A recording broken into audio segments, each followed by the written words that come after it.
Pemirsa, Perkumpulan untuk Pemilu dan Demokrasi atau Perludem mendorong Mahkamah Konstitusi tidak hanya mengadili persoalan ketepatan angka-angka dalam perolehan suara pada Pilkada serentak tahun 2015 lalu. Tetapi lebih dari itu, MK juga diminta untuk melihat proses integritas pelaksanaan Pilkada secara keseluruhan sehingga sampai pada hasil dan perolehan suara. Kabupaten yang ditunda, Pematang Siantar, Simalungun, dan Kabupaten Fakfak. Mahkamah Konstitusi (MK) diminta tidak hanya periksa permohonan gugatan pilkada yang diajukan atas dasar selisih suara, namun MK juga diminta untuk mempertimbangkan aspek lain yang memungkinkan permohonan gugatan untuk diperiksa tim panel. MK dinilai perlu melihat proses integritas pelaksanaan pilkada secara keseluruhan, sehingga sampai pada hasil dan perolehan suara. Menurut Fadli Ramadhanil, peneliti Perludem, ada alasan mengapa MK harus memeriksa permohonan yang tidak hanya berkaitan dengan selisih suara.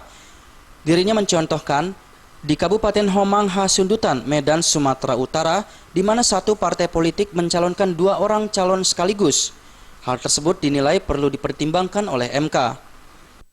Di MK juga perlu melihat, jangan sampai nanti gara-gara hanya oleh selisih suara yang tidak terpenuhi sesuai dengan ketentuan Undang-Undang 4, kemudian MK menolak seluruh permohonan. Seperti catatan kita, kalau memang MK hanya melihat itu, tidak akan lebih dari 23 permohonan yang akan diperiksa. Dan itu kan artinya tidak sampai 50% dari 147 permohonan yang masuk. Padahal banyak di beberapa daerah itu terjadi fenomena yang sebetulnya sangat fatal sekali.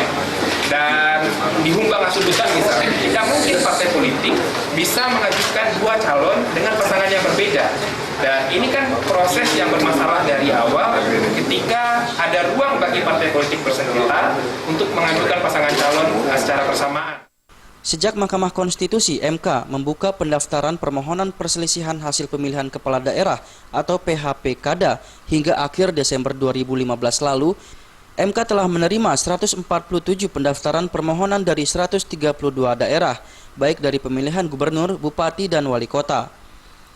Dari 147 gugatan tersebut, 50% gugatan tidak hanya soal selisih suara, melainkan hal-hal lain dalam proses tahapan pilkada. Penanganan dan penyelesaian perselisihan hasil pemilihan kepala daerah tersebut rencananya akan mulai disidangkan pada tanggal 7 Januari 2016 hingga 27 Maret 2016 atau selama 45 hari kerja. Dari Jakarta, Linda Puspitasari dan Rudi Wijaya.